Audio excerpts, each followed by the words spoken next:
Hi, everybody, and welcome to another edition of the Southern Fried Podcast, a production of the Arkansas Democrat Gazette.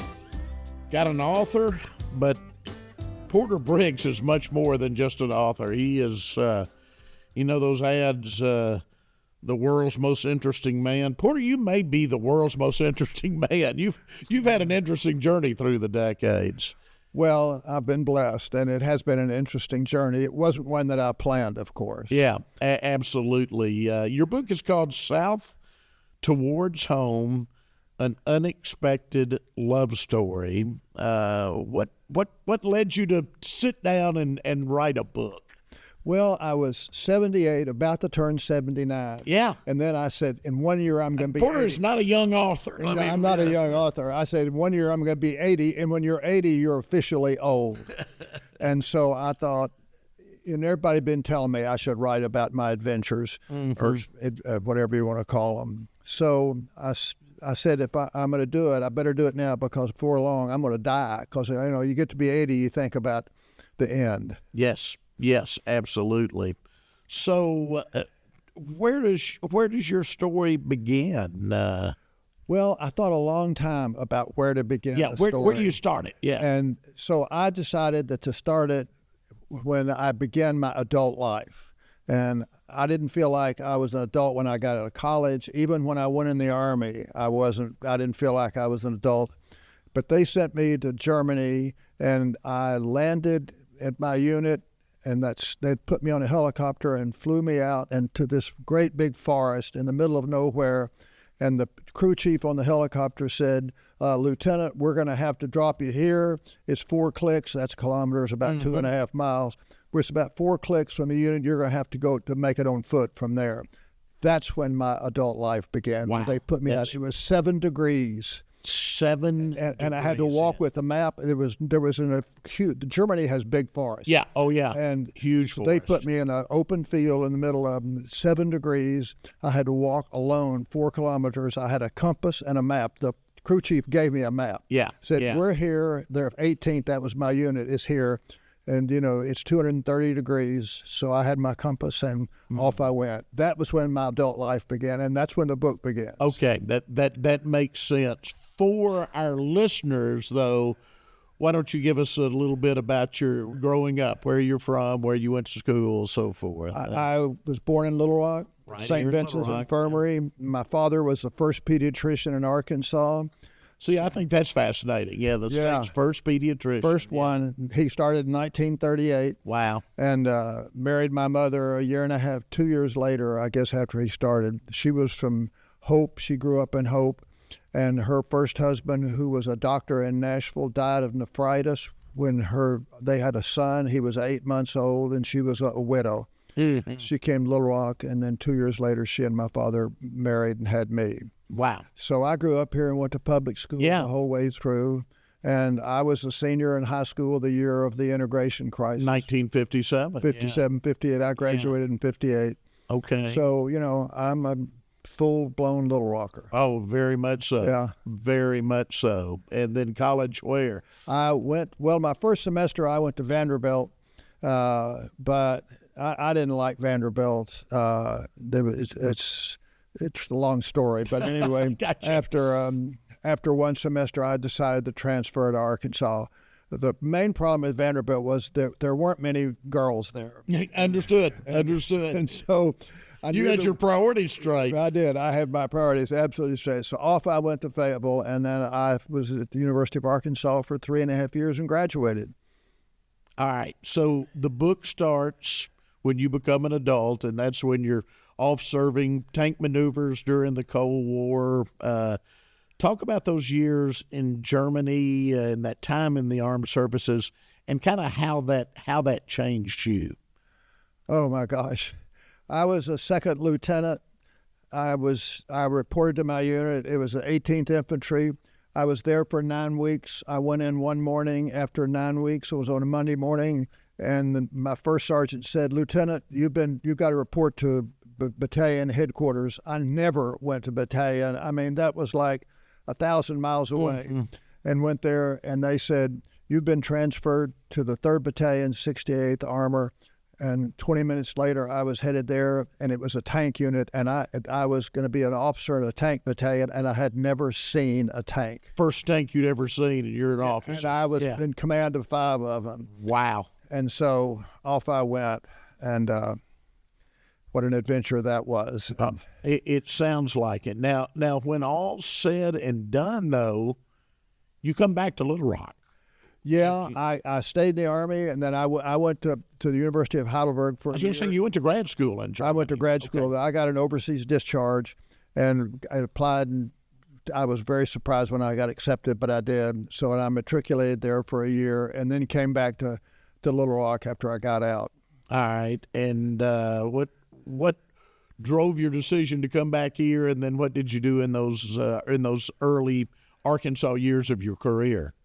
Well, I never thought about living anywhere else. I mean, I like Arkansas, and I was really happy here. And it was where my family was, and it was a place that I knew, and I had lots of friends here. But when I was in college, I had been president of the Student Senate, and I started an organization called Arkansas Careers because they were trying to get college graduates to stay here, but nobody wanted to stay here because Arkansas had been just really made to look bad in that integration crisis in 57, 58. Yeah. So I started it when I was there, but then I was out of the country for 3 years, and when I came back, Win Rockefeller talked to me about taking over Arkansas Careers, and he said he'd put the money up to back it. Oh, wow. So I went to work for Arkansas Careers trying to keep college graduates in Arkansas. And over 2 years, I spoke to every single Rotary Club, I believe that's right, in Arkansas. Yeah, you were all over the all state. over the place. Lions, Kiwanis, church groups, Yep. student groups, and everything. Made hundreds, literally about 250 speeches. And I got to know Arkansas. When I went to towns, I would talk to the people. Usually it was a Rotary Club, and I would talk to the people in the club, and they would tell me about what's going on.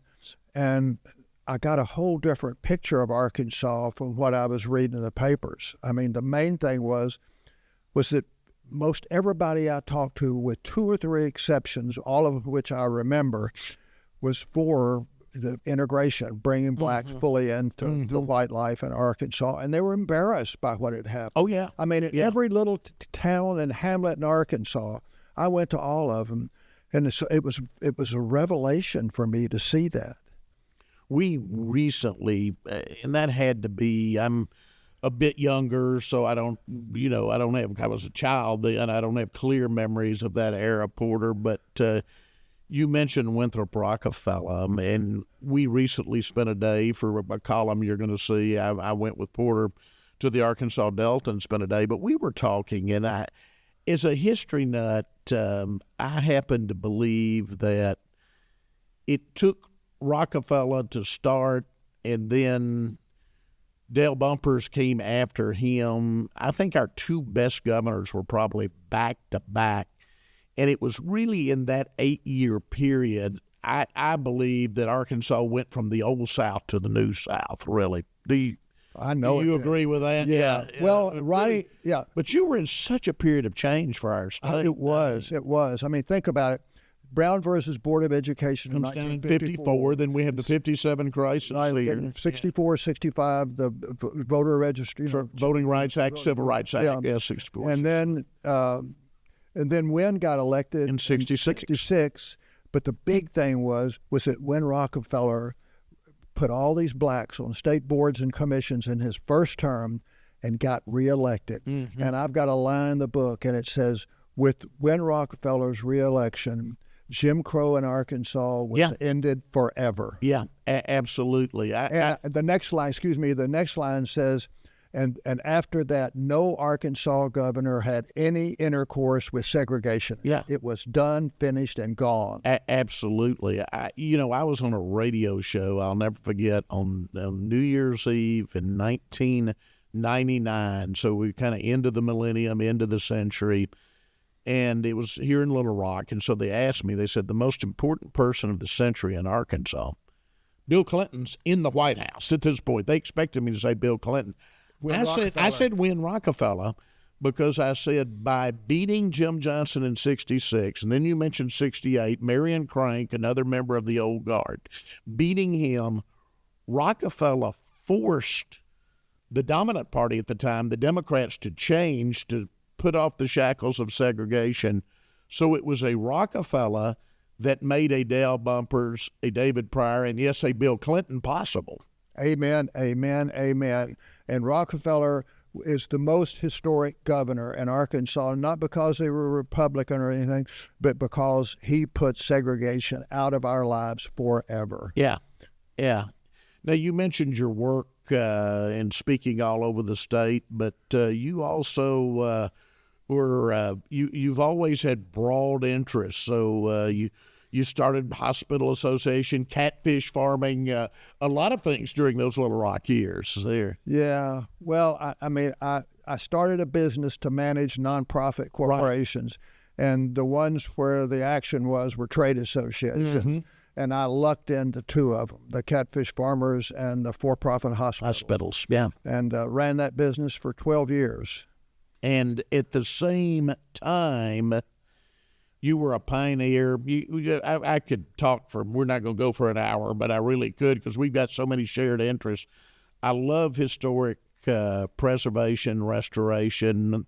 People didn't think about that back then. I mean, the 60s, 70s, we tore down buildings very quickly. But you were a real pioneer here in Arkansas in the preservation movement, finally, saying we've got to stop tearing down buildings and looking at rehabilitating them. I don't know if I was a pioneer or not, but I got elected to the board of the Quapaw Quarter.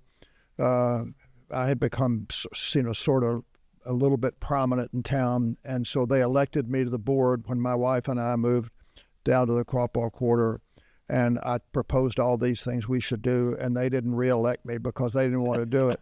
So I staged a coup with Carl Miller. I love it. Yeah, Carl Miller, Charles Witzel, Francis Ross, and a few others, and we took over the Quapaw What a great Quarter. group. What a great group.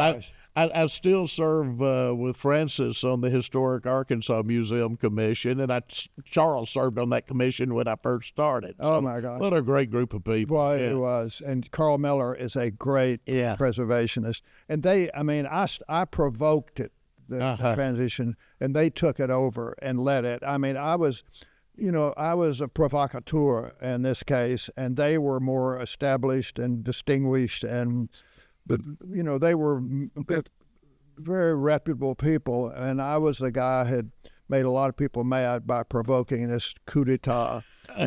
So they were all up front, and I ran the membership campaign. Yeah. We increased the membership from 65 to 600. Wow! In 4 months of the Quapaw Quarter Association. The Quapaw Quarter Association. Oh, wow! Yeah. 600. Yeah. But I want you to get south towards home because it's a fascinating book. I don't want to steal too much from them, but got to get into this. Your career then takes you to the West Coast. It takes you to the East Coast. Give us a summary of how that happened. You're well established in Arkansas, well established in Little Rock, but suddenly you're running campaigns, doing different things on the West Coast and then the East Coast. Well, I had something called a defalcation, which is a misuse of funds where the person doesn't steal it. Mm-hmm. So it's embezzlement without theft, and ended up losing my whole business. Wow. When I was 40 years old, and I sued a local bank and eventually won, but it took me 3.5 years to get my day in court. Yeah. So off I went, and I had been traveling a lot, particularly with the Hospital Association for 11 years, all over California and New York. Mm-hmm. So I decided to move to California and did. And not long after I got there, I ended up being asked to lead a political campaign, which I did. And it was an issue campaign. And I ended up working with Paul Newman. It was an anti-nuclear campaign. It was it was called the Nuclear Freeze campaign. Okay. And I didn't really believe in the idea because I didn't trust the Soviet Union on any basis, but I needed a job. Frankly. Yeah. Oh, yeah. I lost everything. I mean, I ended up going Chapter 7 bankrupt. Did you really? I did. Yeah. In 1981. Yeah. Lost everything. Had to start over from scratch. And I was talking to this guy on this other thing I was working on, and he said, let's forget what you're talking about. I want you to run this campaign. He said, we need somebody that nobody knows, who knows how to get things done and who knows how to follow orders. This guy had been a Marine, Yeah. And he was 70, in his mid-70s. And so I ran the campaign for a year. And suddenly you're working with Paul Newman on a daily basis. For 8 months. We were Wow. together every day. Wow. And, he's a great guy. I was going to say, tell me about Paul Newman, what he was like as a person. He was the best joke teller I've ever encountered. Really? The second best was Dale Bumpers. Bumpers was great. Yeah, he'd probably be at the top of my list, but I never met Paul Newman. Paul Newman was a really lovely man, and he had a great heart, and he would do anything for this issue. I mean, he was more liberal than I was, but we got along fine, and we argued about our issues, and kind of he came to where he is, and I came to where I was, and we respected one another and went on. But what a fun guy he was! Well, really nice man, genuinely a civilized person, and never dogmatic. Always had an open mind. I mean, he generally came down just slightly left of center on everything. Yeah. But it was a great guy. Yeah. Great guy. And that led to my working with this guy in San Francisco. His picture's in my book, in the South Towards Home, named Jim Hickman, who was the greatest innovator I had ever met. And his area was, he was working with people in the Soviet Union, trying to bring them to the Western ways. And he and I started working together. Excuse me. And eventually, Jim said that it was time. The time was right to try to take a pop star to Russia. They never would let anybody famous come over there and get any attention. Right. So Jim said John Denver was the guy. So I ended up going to Aspen and pitching John on going to and performing in the Soviet Union and in Moscow and Leningrad. They now call Leningrad St. Petersburg. But anyway. So we worked that out and got Pepsi to finance it. And so you go from working with Paul Newman to working with John Denver. I know. Yeah. It is something. And John and I became very good friends and spent years together. And a great guy he was. Yeah. He was a great guy. And there's a great story in the book about we had to convince the Soviet leaders in Washington to let John come. And so we set up a meeting one night for John and Jim Hickman, the guy who was the genius behind it all, and me, to meet with these people from the Soviet embassy. There was an ambassador and everybody, and Jim said, those are not the people with the power. The people with the power are people hidden away down here. So the quiet ones. The quiet ones. So we had a meeting. We set it up one evening for the two guys that were the powers that be in the Soviet Union, and we got word at the last minute that they were going to bring their wives, which never happened. And so we met at this home. There was 8 of us, the 4 of them, Jim, John, and me, and the other guy from the Soviet embassy who took us there, and who was Jim's friend. Andre was his name.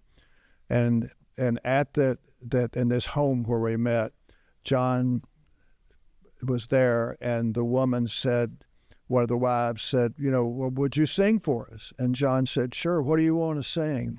And she said, Annie's song. And she knew all of his songs. And so he started singing it, and this woman started crying. Must have been, yeah. And the next day, the Soviets invited John to come play in Moscow and Leningrad. Wow. Very cool. It was an honor to be there. Wow. Yeah. Wow. Yeah. Wow. So and I'm thinking here, you have gone from leading this tank battalion in Germany during the early Cold War to now suddenly you're sitting in Moscow. I know. Talk about an interesting journey. Yeah, what a turn of events. Yeah. I was in Moscow actually the earlier time when I was involved in historic preservation. Okay. The United Nations had a conference there on historic preservation, and I was invited to speak because I was published in this magazine that I started on historic preservation. So yeah. Several times I was there. So then you end up doing work on the East Coast. How did you get east in Wall Street? Well, when we finished John's concerts, I got involved with some guys in New York that had a company that had a software that helped people trade in U.S. government bonds, government securities, we call them. And so they were trying to get more customers in California, and I was living in Los Angeles. And so I went out and got every customer they wanted in California. Gotcha. And they said, why don't you move to New York and run this for the whole country?